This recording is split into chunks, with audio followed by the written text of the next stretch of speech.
Petrol diesel সামগ্ৰীৰ মূল্য বৃদ্ধিক লৈ মুখ্যমন্ত্ৰীৰ 7টা বৃহৎ ঘোষণা। চাউল, মগু, মচুৰ দাইল, চেনিৰ দাম উল্লেখ কৰি বিধানসভাৰ পৰাই ব্যৱসায়িক সকিয়নি মুখ্যমন্ত্ৰীৰ। পেট্ৰল ডিজেলৰ দাম বৃদ্ধিক লৈ বিধানসভাত ডাঙৰ মন্তব্য মুখ্যমন্ত্ৰীৰ। আৰু ইন্ধনৰ নাটনিৰ মাজত ৰাজ্যবাসীলৈ বিশেষ আহ্বান মুখ্যমন্ত্ৰী ডক্টৰ হিমন্ত বিশ্ব শৰ্মাৰ। যাতে ইন্ধনৰ নাটনিয়ে ভয়াৱহ পৰিস্থিতিৰ সৃষ্টি নকৰে তাৰ ব্যৱস্থা ল'ম। জুলাইৰ নতুন বাজেটত অসমৰ জনসাধাৰণৰ বৃহৎ সকাহ দিয়া হ'ব।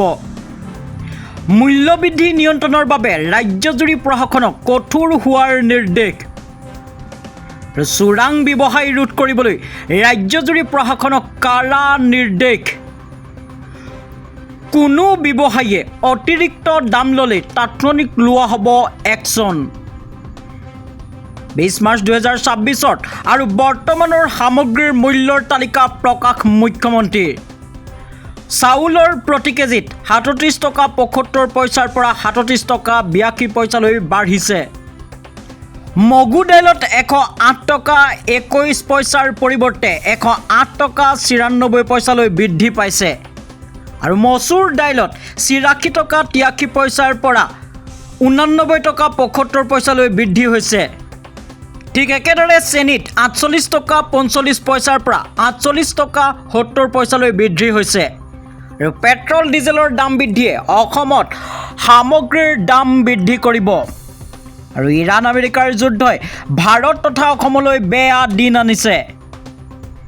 আৰু অত্যাৱশ্যকীয় সামগ্ৰীৰ দাম বাঢ়িলেও বোজা জনতাৰ ওপৰত দিয়া নহ'ব। আৰু তাৰ বাবে মূল্য নিয়ন্ত্ৰণ ফাণ্ড তৈয়াৰ কৰিব ৰাজ্য চৰকাৰে। ইৰাণ আমেৰিকাৰ যুদ্ধ শেষ নহ'লে ভাৰতে ইয়াৰ পৰা ৰক্ষা নাপাব। আৰু ইন্ধন নাটনিৰ মাজত ৰাজ্যবাসীলৈ বিশেষ আহ্বান হিমন্ত বিশ্ব শৰ্মাৰ। যাতে ইন্ধনৰ নাটনিয়ে ভয়াৱহ পৰিস্থিতিৰ সৃষ্টি নকৰে তাৰ ব্যৱস্থা ল'ম। আৰু জনাই আছোঁ এই মুহূৰ্তৰ এক ব্ৰেকিং নিউজ। পেট্ৰল ডিজেল সামগ্ৰীৰ মূল্য বৃদ্ধিক লৈ মুখ্যমন্ত্ৰীৰ 7টা বৃহৎ ঘোষণা। চাউল, মগু, মচুৰ দাইল, চেনিৰ দাম উল্লেখ কৰি বিধানসভাৰ পৰাই ব্যৱসায়িক সকিয়নি মুখ্যমন্ত্ৰীৰ। আৰু পেট্ৰল ডিজেলৰ দাম বৃদ্ধিক লৈ বিধানসভাত ডাঙৰ মন্তব্য ৰাজ্যৰ মুখ্যমন্ত্ৰী ডক্টৰ হিমন্ত বিশ্ব শৰ্মাৰ। জনাই আছোঁ এই মুহূৰ্তৰ আন এক ব্ৰেকিং নিউজ। আৰু ইটোৰ পাছত সিটো অত্যাৱশ্যকীয় সামগ্ৰীৰ মূল্য বৃদ্ধিয়ে জুৰুলা কৰিছে সাধাৰণ ৰাইজক। আৰু তাৰ পৰিপ্ৰেক্ষিতত ৰাজ্যৰ মুখ্যমন্ত্ৰীৰ 7টা বৃহৎ ঘোষণা। ইন্ধনৰ নাটনিৰ মাজত ৰাজ্যবাসীলৈ বিশেষ আহ্বান মুখ্যমন্ত্ৰীৰ। যাতে ইন্ধনৰ নাটনিয়ে ভয়াৱহ পৰিস্থিতিৰ সৃষ্টি নকৰে তাৰ ব্যৱস্থা ল'ম বুলি মন্তব্য কৰিছে মুখ্যমন্ত্ৰীয়ে। ইৰাণ আৰু আমেৰিকাৰ যুদ্ধই ভাৰতৰ বৈদেশিক মুদ্ৰাৰ ভাণ্ডাৰ দিনক দিনে হ্ৰাস কৰাই লৈ গৈছে। আৰু আমি নিশ্চিতভাৱে এক বিপদজনক পৰিৱেশলৈ আমি আগবাঢ়িছোঁ।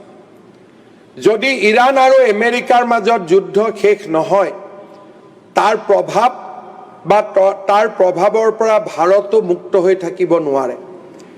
ভাৰতে নিজৰ ব্যৱহাৰ কৰা তেল, সাৰ আৰু আমাৰ বাবে প্ৰয়োজনীয় বহুত সামগ্ৰী আমি দেশৰ বাহিৰৰ পৰা কিনিব লাগে।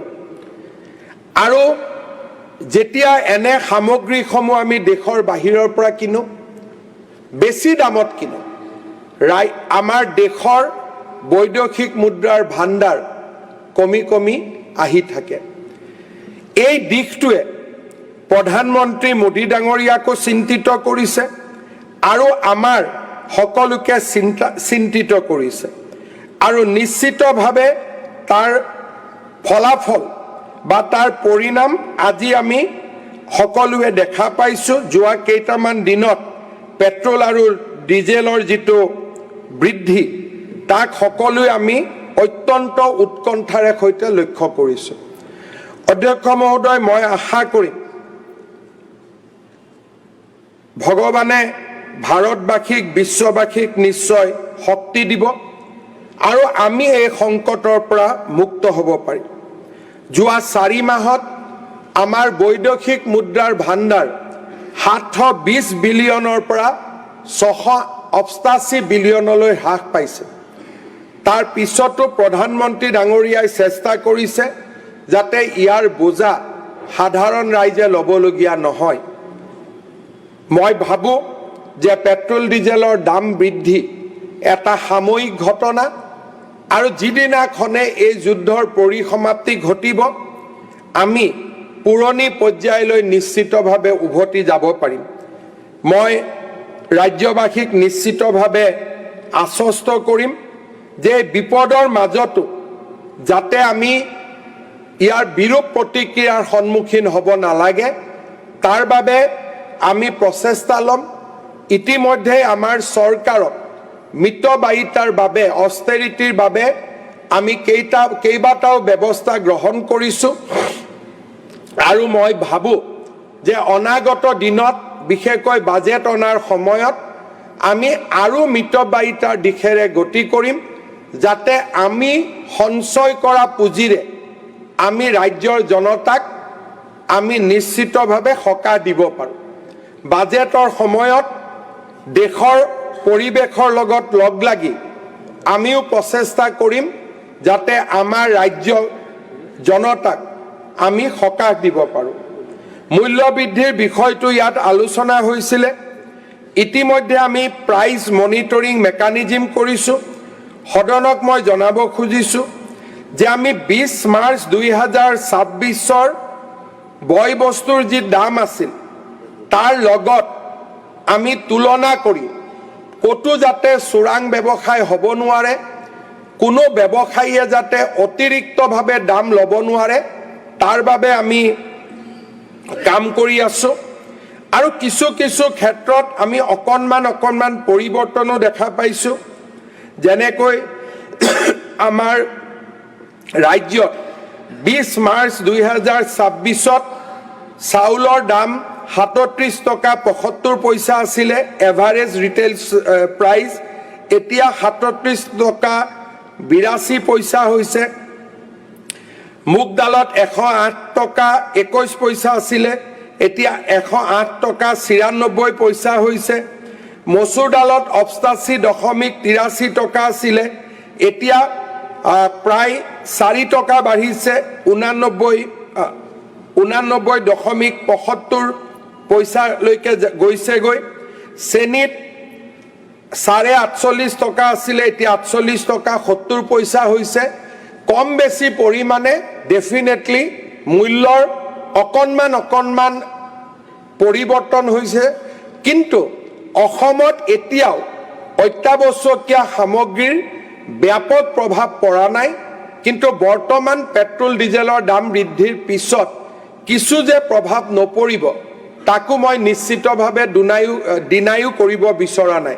কিন্তু চৰকাৰে আমি সকলো ক্ষেত্ৰতে সজাগ হৈ থাকিম, সচেতন হৈ থাকিম। আমি মিতব্যয়ী হ'ম যাতে আমি ইৰাণ আৰু আমেৰিকাৰ যুদ্ধৰ প্ৰভাৱৰ পৰা আমাৰ ভাৰতবাসীক, অসমবাসীক আমি যিমান পাৰোঁ আমি ৰক্ষা কৰিব পাৰোঁ। বিশ্বৰ অৰ্থনীতিৰ বাবে যোৱা 3 মাহ অত্যন্ত বেয়া দিন আছিলে। আমি আশা কৰোঁ প্ৰধানমন্ত্ৰী মোদী ডাঙৰীয়াৰ প্ৰচেষ্টাত আমি নিশ্চিতভাৱে এই বেয়া দিনৰ পৰা আঁতৰি আহিব পাৰিম আৰু ৰাজ্যৰ জনতাক আমি সকাহ দিব পাৰিম। অসমত আমি এটা প্ৰাইচ ষ্টেবিলাইজেশ্যন ফাণ্ড এটাও কৰিব খুজিছোঁ যাতে কৰবাত ব্যৱসায়ীসকলে বেছি দাম ল'লে চৰকাৰে যাতে সেই দামক ষ্টেবিলাইজ কৰিব পাৰে। অহা বিধানসভাত যেতিয়া মই বাজেট আনিম, চৰকাৰে বাজেট আনিব, এই দিশবিলাকৰ ওপৰত সদনক আশ্বস্ত কৰি কেইবাটাও কাৰ্য ব্যৱস্থা সন্মুখলৈ লৈ অহাৰ বাবে মই প্ৰচেষ্টা কৰিম। আমাৰ যিহেতু জুলাই মাহৰ প্ৰথম সপ্তাহতে বাজেট অধিৱেশন হ'ব, জুলাই মাহৰ প্ৰথম সপ্তাহতে আমি নতুন বাজেট আনিম। ৰাজ্যৰ জনতাক আমি সকাহ দিয়াৰ বাবে নিশ্চিতভাৱে প্ৰচেষ্টা কৰিম।